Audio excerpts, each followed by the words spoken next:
Welcome to this session on storytelling. We have a good speaker here, and the best part about this speaker is that he has a story of his own. He's a cancer survivor, right? Every cancer survivor has a story. He's a cancer survivor, and that's what motivates him to do this work. That's why he wants to help healthcare be better. That's why he works in this industry, because he wants to improve it. So hopefully he'll share some of his story. And I know he'll show us a lot of good insights. He's a big blogger. You can read his stuff online. It's always insightful for marketers. It's one of the best marketing, especially healthcare-focused marketing blogs out there. So read his stuff. He's also a cyclist, if you want to know a little bit more about him. Maybe that came from the cancer survivor. He had to start riding bikes. Why does that happen? Right? Maybe Lance Armstrong. But without further ado, we have Sam Stern here from Modelo. Well, thanks, John. And welcome, everybody. This place is awesome, isn't it? Yeah. Wow, it's totally awesome. So I just want to get an idea before I start what you all do, just to get a flavor of, how many people work in marketing within a healthcare IT company. Okay. And how many bloggers do we have out here? And how about marketers, consultants, or marketing agencies? Okay. You're multi-talented, yeah. Well, there's been a lot of talk about storytelling, right? The past couple of years, and we're reading about it, we're hearing about it. Well, I just want to give you a little bit of background about me and my storytelling, how I came to storytelling. I basically started off in the radio business many years ago. And if you think about it, radio is like the ultimate storytelling medium, right? You can talk about the Prairie Home Companion, but I'm talking about short form stuff, right? You got 30 seconds or you got 60 seconds to tell this story, right? And if you don't hook the listener, draw them into your story, your client's not going to be successful and you're going to fail. And then, fast forward after I was out of the radio business, I started a marketing agency, an advertising agency, and our canvas were full-page ads, or TV ads, or radio ads. It was the same thing, though. We had to attract the attention. We had to get people hooked right out of the spot. If you're going through a magazine and you're flipping through it, and you don't see something that engages you right out of the spot, your client's not going to be successful, and you're going to fail. And then fast forward into the digital age today. Now we've got 300 by 250 pixels as our canvas, or we're telling stories through, blogs. But the same thing holds true, right? If you do a good job, your client is going to be successful. But if you don't, you're going to fail. So today's storytelling is more important than ever. So John told me I better start off with a story. So let's get started with this one. I love this picture. There's a lot of stuff going on in here, and you guys probably thought this was a technology conference, but I really love this picture. And there's stories with the three different individuals in there. But obviously, this is the story of the California Gold Rush, right? In 1848, over $2 billion worth of gold was taken out of the ground. The population swelled from like 1,000 people to over 100,000 people. They were coming by horse. They were coming by boat, and they were walking, all to get to be part of this gold rush. Well, I would argue that today, we're in the same situation. We got the gold rush going on all over again, because these are the stories that I'm reading.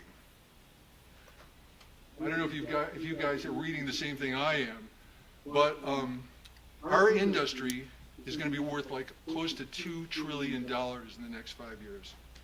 That's trillion. Enormous wealth is being created all around us, and it's going to continue to be created as we go through this once-in-a-lifetime opportunity. So have you guys seen these headlines? Yeah. So I can tell you that the people, the companies that you work for or your clients have seen these headlines, and they want their piece of this pie. They want to be part of this gold rush. So the pressure is going to be on us as marketers to really grab this share and to do a great job in telling these stories. So with this tremendous change that's going on in healthcare, there are enormous opportunities. So to take advantage of these opportunities, it requires us to be aware of what the changes are right now in healthcare. So let's just take a minute to review the changes that are happening because they're really impacting the way health IT products and services are being marketed and sold. First thing you've got is the political changes, right? You've got the increased influence and the involvement of the federal and state government on healthcare expenses, on reimbursement by the payers. You've got divided political views on the ACA. You've got internal political battles that are happening in the healthcare organizations as they fight to maintain the status quo. You've got technology changes that are happening rapidly in many areas. You've got legacy systems and healthcare organizations that are unable to respond. You've got some healthcare systems still using pagers, for God's sakes. And then on the other side of the equation, you've got the advent of smartphones and tablets, which is increasing the access to instant data right at the point of care or for patients and for family members. And then you've got changes in personnel. You've got a lack of experienced IT talent in healthcare organizations who know how to smoothly navigate the changes. And you still have an older population who are not comfortable with these new technologies. Then you've got the social changes as well. The responsibility and control is shifting to the patient, right? The consumer's paying more of the direct cost of the health care, and they've got higher deductibles and more out-of-pocket expenses, and they've got less contributions from their employers. So this is impacting the information that the patients demand. And it's impacting the role of physicians, and it's impacting guiding the education of the patient. And then you've got privacy and security issues too, right? This is one of the biggest issues because protecting the privacy and security of patient health data in administering healthcare has got to be addressed in any health IT solution out there that you're marketing and selling. And then not only do you have the changes that are going on within healthcare, you got the changes in your world as marketers too, right? You've got more competition. You've got, I was talking to Shahid this morning, he said there's, I think, 600 EHR vendors, stage 1, and maybe 200 or 300 stage 2. There were 170 at HIMSS alone.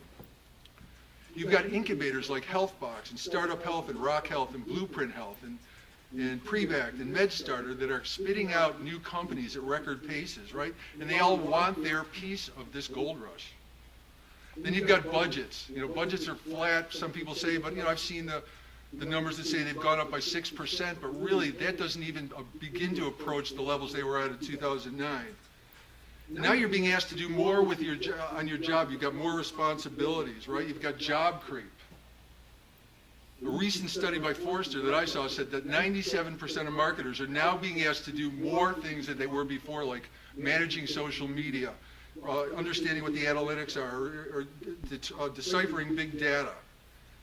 And then you've got the technology changes, right? So as marketers, I know I'm using more and more pieces of technology than I've ever had to do before, 5 or 6 different pieces.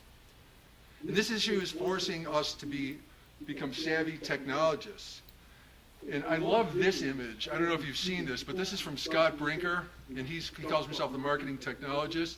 And this image really identifies all the various and different types of marketing software and automation and email marketing and landing pages and on and on and on and on that you as marketers have to be aware of. You might not be using them all, but you better know what they do. You better know how much they cost.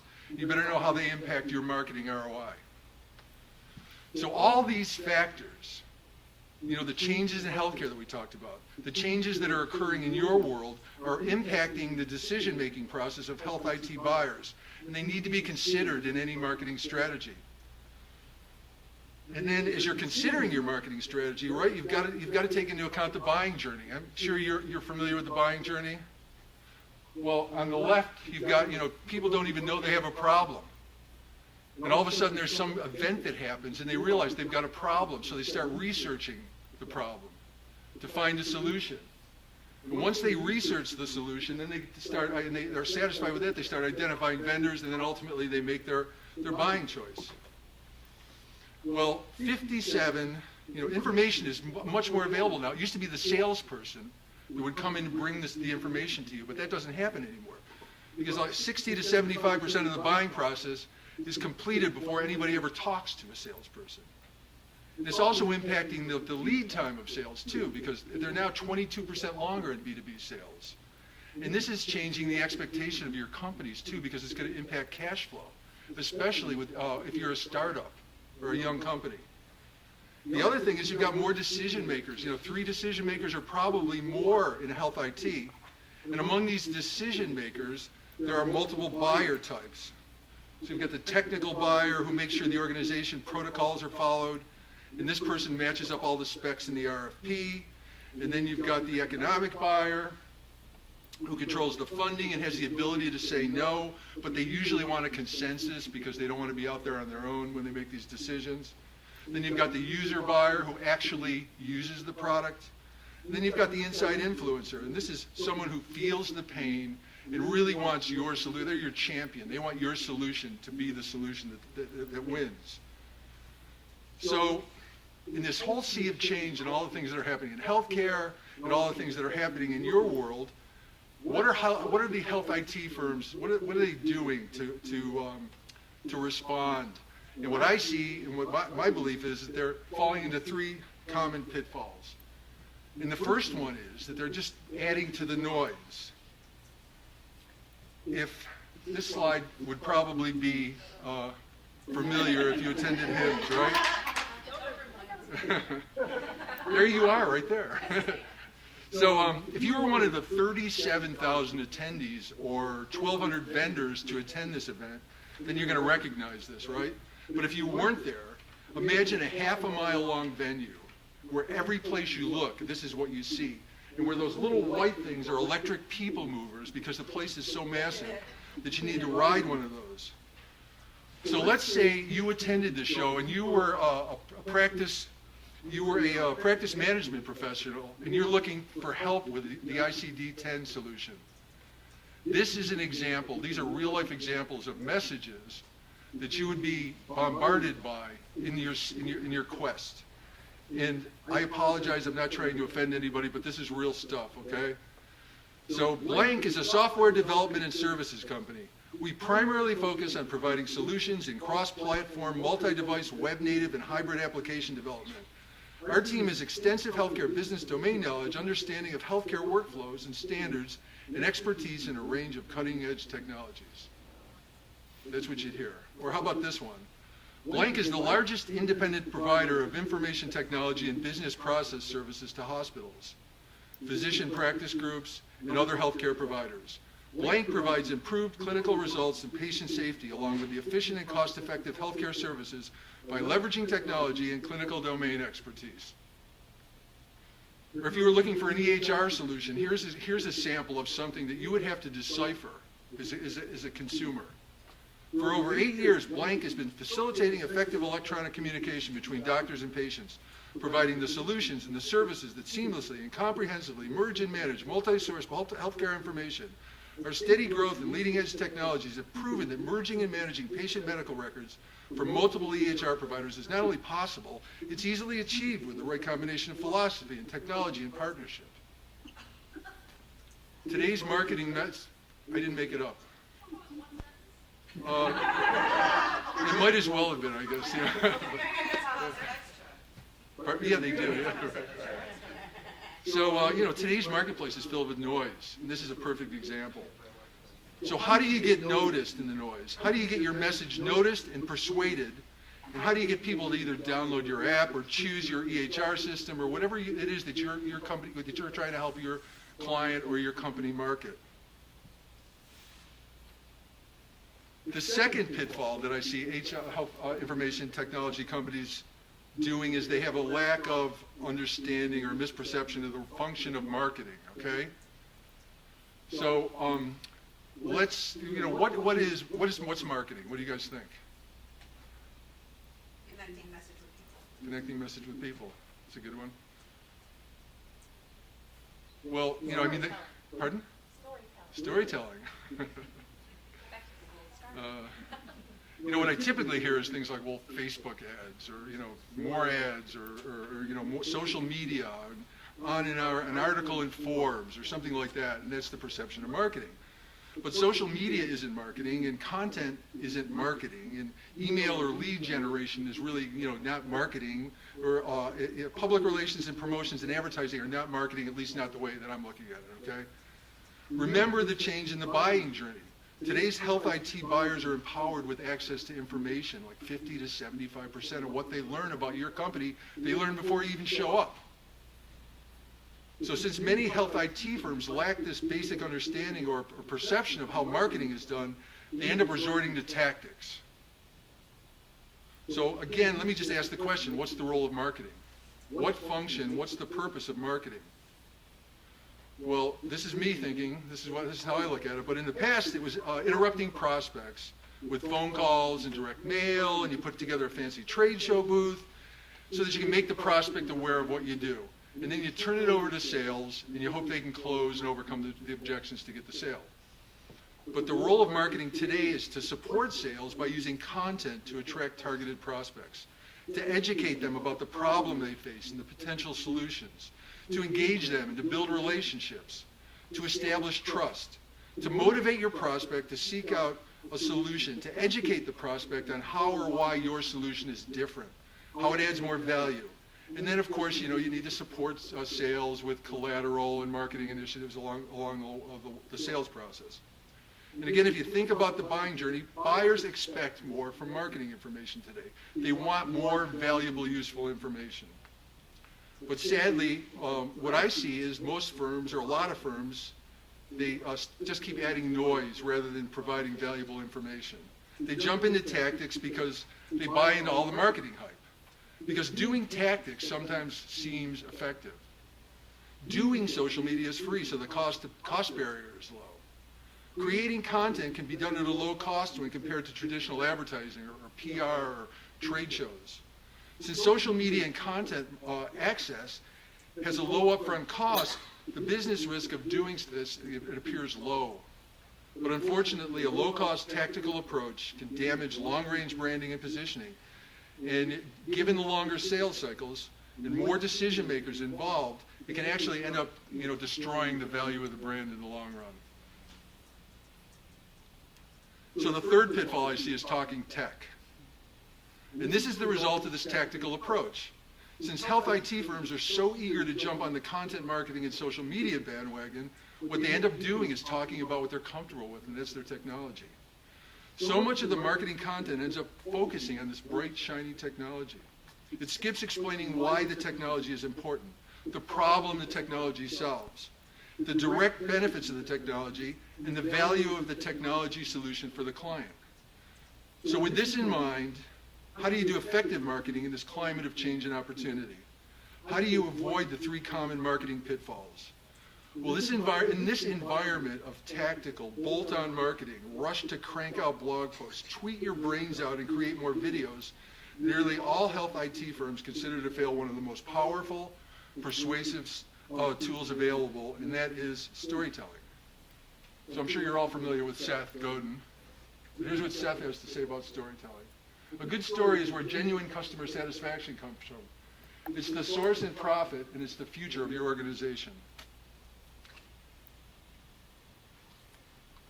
Storytelling is nothing new, and we discussed it before. And it's such a hot topic now. I mean, it's like social media, or like blogging, or people are just talking about it. But to do it well is not a tactical thing. You need a strategy to do it right. I love these old pictures. I guess I'm showing how old I am, but I really dig them. So storytelling is a proven way to create identity, build clients, and increase sales. Stories have an immediate focus on engagement and emotion. The narrative makes your marketing message relevant and memorable. Through the use of narrative, you can create campaigns that can compete with firms with much bigger budgets than you have. Storytelling conveys to clients, the media, and investors the information, all the hard facts, all the details behind what makes your technology tick. Creative narrative is guaranteed to get people's attention and keep your business front of mind. Storytelling is your difference maker, and only you can tell your own unique marketing story. So let me give you an example of this, of a story that's really worked well in sales. On a beautiful late spring afternoon 25 years ago, two young men graduated from the same college. They were very much alike, these two young men. Both had been better than average students. Both were personable, and both, as young college graduates are, were filled with ambitious dreams for the future. Recently, these men returned to their college for their 25th reunion. They were still very much alike. Both were happily married, both had 3 children, and both, as it turned out, had gone to work for the same Midwestern manufacturing firm. But there was a difference. One of the men was a manager in a small department, and the other one was its president. So what made the difference? And this story is from the greatest sales letter that was ever sent by the Wall Street Journal. And it goes on to talk about how the difference was because one of them read the Wall Street Journal and one didn't read the Wall Street Journal. But the point is they mailed this thing for 28 years and they generated over $1 billion in sales. So, I'm sure we wouldn't, probably wouldn't send a letter like that today, but the letter does show how a great story plays into our emotion and hits at the core of our wants and needs. So I've got an example of a more modern story here for you that's about technology. It's a technology story, but it never gets bogged down in technology and telling the story.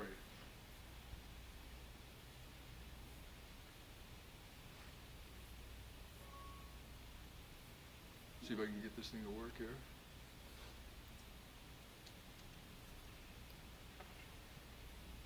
So I guess the audio's not working. So let me see here. Have you guys seen this commercial? Okay. It's a Samsung Galaxy ad. So let me try one more time here.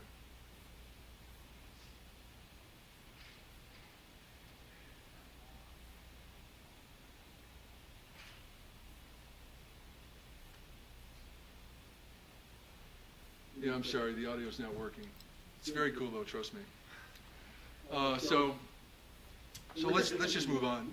Children throughout the ages in every culture delight in expressing themselves with dance and music and drawing and are fascinated with listening to and telling stories. Yet as we grow older and develop more left-brain skills such as rational thinking, math and logic, this creativity and freedom of expression becomes suppressed. We toil away with what earns us money and what puts food on the table. Oftentimes we become too busy to listen to or to discover and tell our own stories. We view storytelling as a lost art, a special gift. Now there's no right or way to tell a marketing story, and every company has their own unique marketing story, and it's waiting to be told. And the failure is in simply not telling it, keeping your story untold because you don't know how to tell it. But effective stories, ones that connect and spark emotion within its audience, do follow a formula. And knowing how to effectively tell your story can turn your dreams of success into a growth-filled, profitable reality. So every great story follows a structure. I want to talk about the purpose of this structure and the elements found within them to help you craft your authentic story. Now I've got a story on the audio. I'll try and pull it off the computer here and see if you can hear it from there. So the first step, the first element of a story in storytelling is the opening, right? It's important to nail the opening and grab the attention fast. People today come to quick conclusions about messages, especially online. You must, in a blink, capture and draw your audience into your story. It provides the mood, the tone, and the plot basis for your story. The opening is the hook. It gets the reader to keep reading, it gets the listener to keep listening, and it gets the viewer to keep watching. Recall your favorite books or movies or stories. How do they begin? What makes an effective opening? And the second element is to introduce and develop your characters. Every great story includes interesting yet real and authentic characters. The classic formula is the hero or heroine who's battling a villain. And the villain can be another person, it can be nature, it could be a system or an injustice, or it could even be a disease, a life-threatening disease or illness. And when crafting your marketing story, planning and fleshing out your character personas is vital. You need detailed descriptions of your characters and struggles and problems and the challenges they face. And then the third element that you have in the storytelling structure is the place and the setting. So you have to put the characters and their problems into a context. And it's got to be real and it's got to be authentic. The detailed description of the place and the setting puts your prospect into the story. You transport them from where they are into your world. These three elements provide the structure of your health IT marketing story. and they're needed in order to focus on the customer's pain. It paints the scene of what the ordinary world's dealing with, but it provides a glimmer of hope, of a new way. And just like in the Samsung ad that you couldn't see here, great health IT stories don't talk about the technology. They tell the story of how the technology changed a real person's life. So let's see if you can hear this. No, not now, Bob silently screamed. As Bob settles in at his desk on a Monday morning, he suddenly feels a giant vice grip practically squeezing the life out of his chest. Bob gasps for air. He's sweating and he feels dizzy.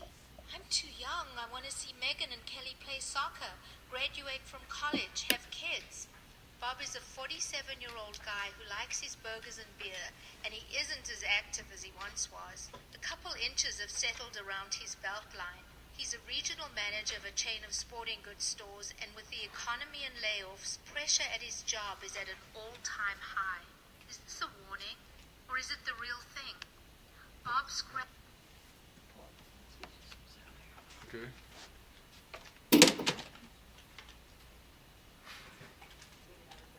Thank you. Should I put this in? Yes. Okay. If you want, we can also airplay it, and it'll put sound directly from your Mac onto our screens. Well, whatever we can do quick is best for me. You need your sound? Yeah. Let's airplay it, and airplay is definitely the fastest. So I've only got 2 more pieces. Could you guys hear that in the back? Not really? Okay. My apologies. We'll get this fixed really fast. You want to see the Samsung ad? Yes. All right. We'll do the Samsung ad, then we'll go back into this. I'm gonna have you go ahead and close out of this for me real fast. We're gonna connect it real quick. Okay, so what do I do? Just go ahead and hit exit and show real fast. We know what slide you're on. Yeah, I can find it. Gonna connect your Wi-Fi real quick. Okay. Sorry, everybody. My apologies too. We'll get you. Pop your HDMI off here for 1 second. Or VGA, sorry. I need to go to your screen. You know what? I could read the story. That's okay. There's only a couple more pieces. I've got the. Are you sure? Yeah, Is yeah. Okay. it- Sorry. I know it's a.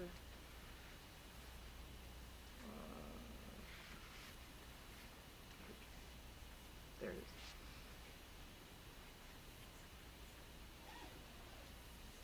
Your settings.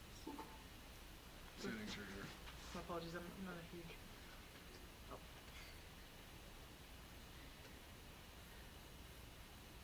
And displays for you? Wow, you can't airplay. Never mind. Okay, I'm just going to read the story. So let's go back to where we were. Let's go back to VGA.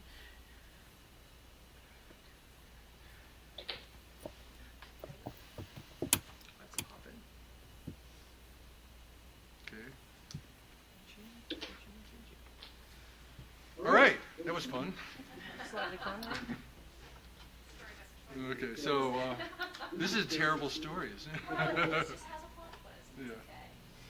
Yeah. So we got the three. We got the 3 first pieces of this. So let me just read how the story goes. So my acting isn't the greatest, but here it is. No, not Bob, silently screams. As Bob settles in at his desk on a Monday morning, suddenly he feels a giant vice grip. He's practically squeezing the life out of his chest. Bob grasps for air. He's sweating and he feels dizzy. I'm too young. I want to see Megan and Kelly play soccer. I want to see them graduate from school. And I want to see them have kids. So Bob's a 47-year-old guy who likes his burgers and beer, and he isn't as active as he once was.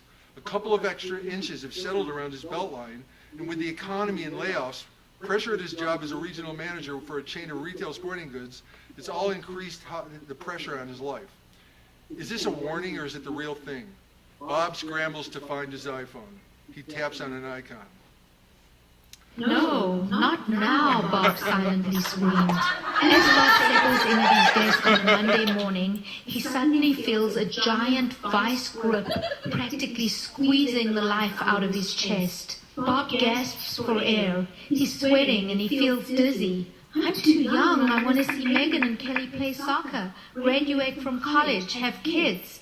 Bob is a 47-year-old guy who likes his burgers and beer, and he isn't as active as he once was. A couple inches have settled around his belt line. He's a regional manager of a chain of sporting goods stores, and with the economy and layoffs, pressure at his job is at an all-time high. Is this a warning, or is it the real thing?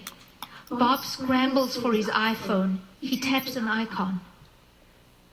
Okay, so the next piece of the story selling process is to overcome obstacles. So now that you've grabbed attention, now that you've set the scene and introduced the character and his problem and placed him in a setting, it's time to go deeper and explore the problem of how to overcome it. In this part of your story, you're establishing a new vision. You're showing how there are solutions that are available, and it's a focus on best practice. With a quick tap, Bob's iPhone instantly alerts the local cardiac trauma center at the hospital. Bob's medical history is delivered to the team there to prepare for Bob's arrival. An emergency response unit is dispatched immediately to his location. In addition, Bob is given instructions on a series of steps to take his blood pressure and heart rate readings. All of this information is immediately transferred to Bob's physician. Within seconds, life-critical seconds, Bob is connected to the help he needs. Bob's phone rings. Hi, Bob. This is Dr. Franklin. Can you hear me okay? Yes, I can, Bob answers weakly. Calmly and with reassurance, Dr. Franklin tells Bob, "Good, Bob. Here's what I need you to do." So this is the triumph of human spirit. Your prospects want solutions to their problems. Your story shows how your product or service delivers the solutions. It doesn't get bogged down in explaining the technical aspects. The story simply shows your product or your service working. Bob, that was a close call, Dr. Franklin explained. Bob was now calmly resting in the hospital a mere 30 minutes after his initial attack. It's a good thing you remembered to grab your iPhone and punch up the app I gave you at your last exam. I've made it a practice to give this app to all my male patients over 40 years old, just in case. Dr. Franklin, the response from everyone was amazing. Everyone using iPhones and iPads had my vital information instantly, Bob replied. All signs appear to be that this was a Monday morning stress-related panic attack. The initial tests don't seem to indicate any blockage or damage to your arteries or the heart, but I'd like you to stay here overnight to run a few tests to make sure, and then I'll give Margie and your girls a call and let them know you're doing okay. So this is the victory, and this is where you reveal the new world of success that your product or your service, and how they meet the challenge and the problem. And so, obviously it's just a simple, funny little illustration, but here's where you could actually introduce case studies or client success stories. You could have interviews with actual clients or patients to help tell your story from another perspective. Imagine the impact that this type of authentic, real story could potentially make on the prospects of a healthcare IT provider. Suppose Bob happens to be the provider's best friend and a neighbor who lives across the street. What if Bob, what motivated this business to create this early type of response, critical care communication system? What was his passion? How powerful would this story be if the neighbor was actually attending his son's soccer practice and died from a heart attack? So maybe your story isn't as dramatic, or maybe it isn't as personally painful, but you do have a story to tell. And I'm sure we're all familiar with Tom Peters, but here's what Tom has to say about story. Story's more important than brand. The best story wins. I'm simply, unabashedly, out loud screaming and shouting, saying, focus on the quality of your storytelling. And so we talked about the elements, the 5 elements of an effective story. Now let's examine the 3 steps in the story strategy process. So how many people, I'm probably dating myself, but do you know who this is? Perry Mason. Yeah, it's Jack Webb. That's it. And He did, yeah. So it's Jack Webb, and he's playing a character called Joe Friday, right? Joe Friday was in Dragnet, and it was the quintessential police drama. And you know, if you don't know that one today, it's Law and Order, same thing, right? But the idea is that Sergeant Friday and his partner would go out, they'd investigate a crime, they'd come back, they'd arrest the culprit, whoever it was, and they'd get him in the police station, and they would aggressively interrogate them, right? And so, you know, Sergeant Friday would be interrogating the guy, and then his partner would come in and interrogate him. If there was two people, they'd split them up and put them in different rooms. But what was the purpose of all that? They're looking for holes in the story, right? So, but if you have a marketing story strategy, you're going to avoid the holes in your story, and you're going to get your story straight from the website to all the social media channels, to all the marketing initiatives, all the way along the sales process. To develop a story strategy to go beyond storytelling as a tactic, it's hard work. And it requires deep thinking and it requires research. But you can do it if you follow these 3 steps. So the first thing is to have a product market match. And I'm sure that someone someplace thought this was a great idea. But they obviously didn't think too much about who their market for this product was, right? But if you dig, you need to find this product market match, and if you dig into your why, it's going to reveal the real reasons for your product market match. So, is anybody familiar with Simon Sinek?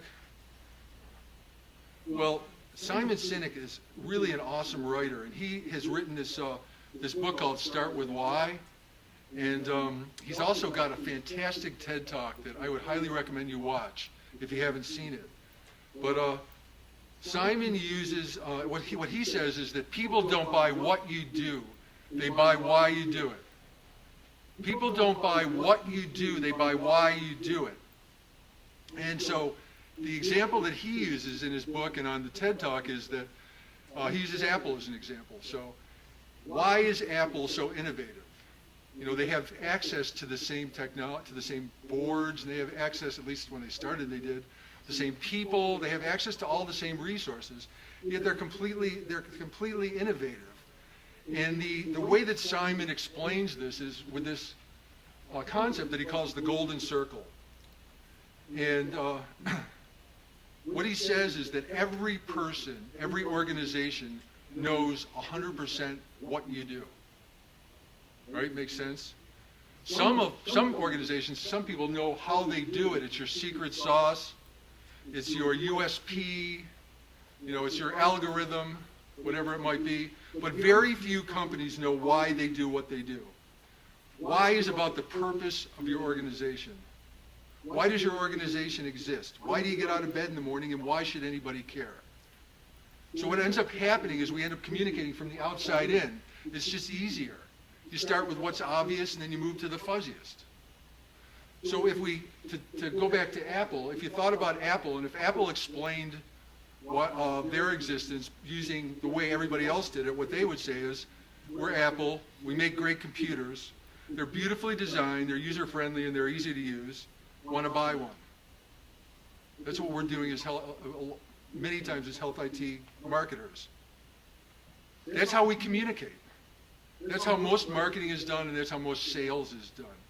And that's how it's done interpersonally too. We state the obvious about who we are, what we do, and then we expect some kind of different response, like a vote or somebody buying something for us. So what Apple did was they turned it inside out. What Apple says is their why is everything we do, we believe in challenging the status quo. We believe in thinking differently. The way we challenge the status quo is by making our computers beautifully designed, simple to use, and user-friendly. We just happen to make great computers. Want to buy one? And that is totally different. And it explains why everyone is completely comfortable with Apple buying an MP3 player or buying a DVR or buying a phone. So you need to keep on asking why to get to the root of what makes your healthcare IT product special. When you discover your why, you're going to be positioned to tell your unique story, and it's going to break through the marketplace noise, and it's going to gain attention of your prospects. Getting to your why takes some work, it takes some real thinking, and it takes some deep digging, and most marketers skip this because it's too painful and nothing just seems to percolate up to the top. Without knowing your why, what ends up happening is you default to tactics. So the obvious question is, well, how do I do this? So I put together a little statement and why, just to kind of demonstrate what you might do as healthcare marketers. But the real purpose, the real idea of how to do this really is just, it's just like kids. How many people have kids in here? Right? So what's their famous word? Why? You have to go to bed. Why? Because if you don't get up if you don't get your sleep, you're not going to wake up and you're not going to be good at school. Why? And on and on and on and on. So like children, we need to keep asking why, and we need to, until we can tell this story that people are going to believe and is going to motivate people. So let's say this is what you say about your fictitious health IT company. We provide health IT communication solutions to healthcare providers. That's what we do. Well, why is that? Because communication is critical for healthcare providers. Okay, but why communication systems? Why healthcare providers? Well, we understand technology behind how communication systems work, and healthcare providers need better communication solutions. And the question would be, well, why do you understand communications technology better? Why do healthcare providers need better communications? Well, we have the background and experience in communication technology. Our better communication systems helps healthcare providers save lives. Why the background and experience in healthcare, communications technology? Well, good question. As a team, we've all been fascinated with how to put complex technology together and have it do really cool things. Interesting, but again, why? Why is it important that your cool technology solutions help save lives? You can have cool technology that helps people waste time playing games. Saving lives is important to me because my mother died because the doctor didn't have the right information when she needed it. My mother was given penicillin after a routine outpatient surgery. This resulted in a severe allergic reaction, and her heart and body just shut down. Getting to the real authentic core of your purpose, the why you do what you do, is often painful. It's simply easier and less work to talk about what you do. Keep asking why, and when you keep asking why, you're going to uncover the reason why your product or service connects with your potential market. So the second piece of this story strategy is making sure that you have a message to market match. So you've got to deliver a story that grabs the attention of your market and educates them, and engages them, and inspires them, and motivates them. And again, you've got to think about this. It takes research, and it's hard work. So the first thing you have to do is identify and flesh out your buyer personas, right? Are you all using buyer personas? So, I mean, we can blaze through this. You need the demographic information and psychographic information and on and on and on and on. All the different things that really bring your persona to life. And remember, there's multiple decision makers on this buying journey, right? So you're going to have multiple personas as well. The second thing that once you've created these personas, it's time to actually discover stories that are going to ring true with these buyer personas. So what we do is we develop and test buyer storylines. And a buyer storyline is an expression of success and value told from the perspective of your persona. And it's based on the following four elements. It's what is their situation, what's the dilemma they face, what aspect of your product is going to help with their lives, and then what's the specific benefit emotionally and logically that's going to solve that dilemma. Then what you have to do is take these develop 8 to 12 buyer storylines, and then what you want to do is go out and test them on your personas, on your customers, right? In one-on-one settings, in group settings, or online, however you need to do that. But what you want to do is ask these user personas or your customers to judge these buyer storylines on 3 criteria. The first is distinctiveness rather. So can the same thing be said about your health IT product that somebody else could say about theirs? And the second one is importance. Is the story going to have a significant role in solving the dilemma of your buyer? And the third one is belief. Can you trust and believe what you're being told?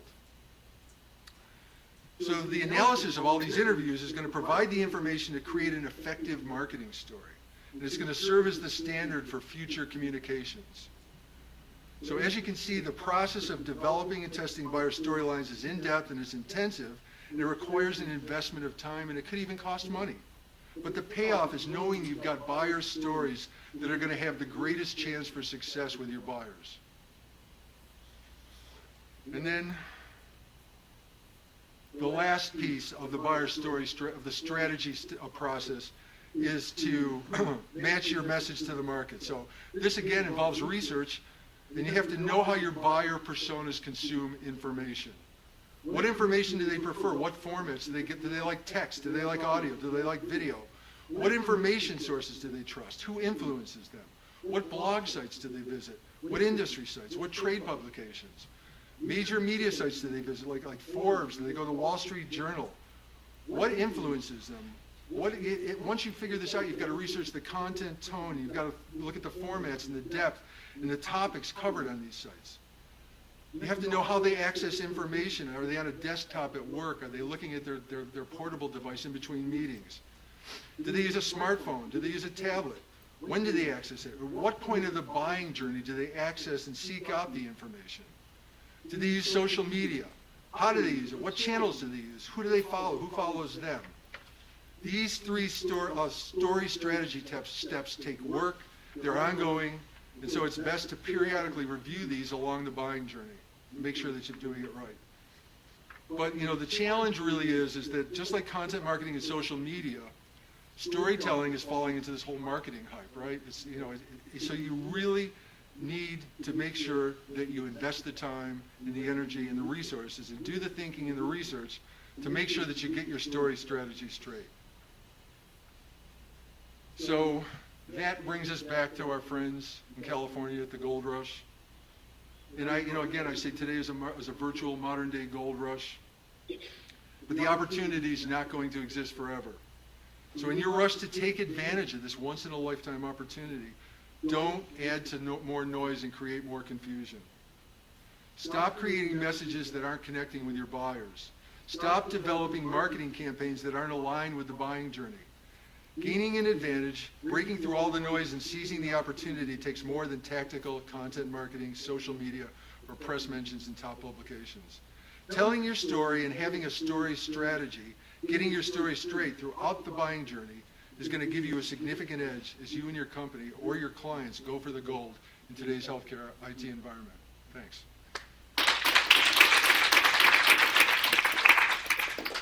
Thank you, Sam. We have about 5 minutes for questions. I know there's food waiting, but it won't be ready for 5 minutes, so. Go ahead. Sam, I really love your suggestion on taking your marketing personas and teaching them. So we went through a lot of effort a couple of years ago to identify what our typical targets were like, Billy and Jamie, CIO, and the CFO. And then we shared them with sales and marketing, and they just sat there. They stopped you? So that's just a great idea to just help them with your stories, right? Why your customers are your customers and why they need your product. Yeah.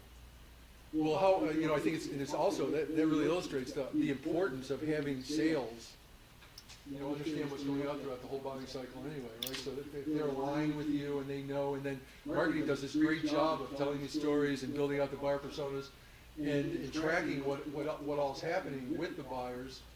And then when they hand it off, they're going, it's going to be a much more seamless and profitable kind of handshake. Yes. So the help was, how do you, once you've developed the stories, how do you convey them? Video? Well, that, Questions and then. oh, sure, I got to, yeah, sorry. No worries. Yeah, that's where, that was the last slide that I kind of buzzed through, but you really have to understand the ways that your persona is going to consume information.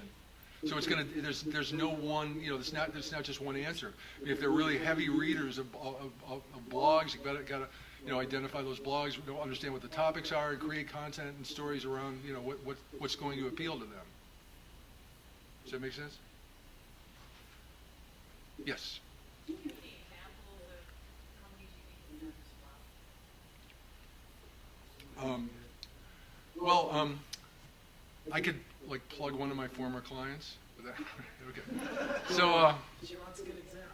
yeah. So there's a company. I don't know if you've heard of them. They're called Volt, right? So they started about 5 years ago, and they they have a solution that allows clinicians at the point of care to send texts and alarm and receive voice calls as well. And they were, on this 5 years ago. So they were one of the first providers to really to get, to start talking about having iPhones at the point of care. So, they didn't want to just be another technology company. They didn't want to come in dressed with suits and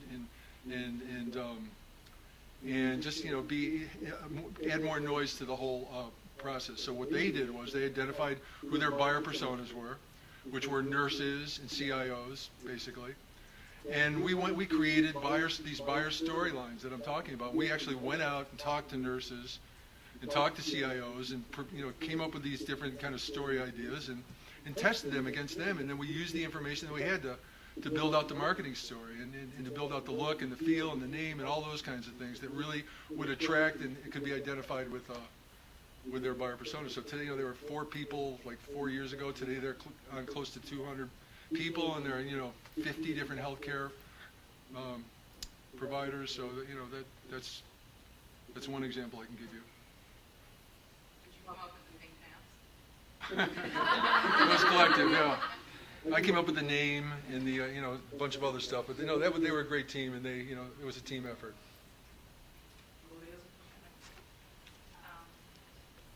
Everything about that story was more important than brand.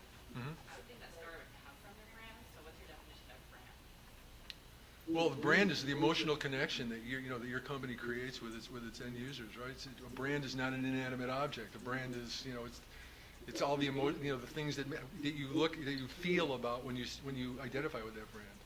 So the story really drives that. Without a great story, that's what the point of that is. Any other questions? What's for lunch? I think it's taco bar. So. All right, thanks. Let's give Okay. everyone. Thank you.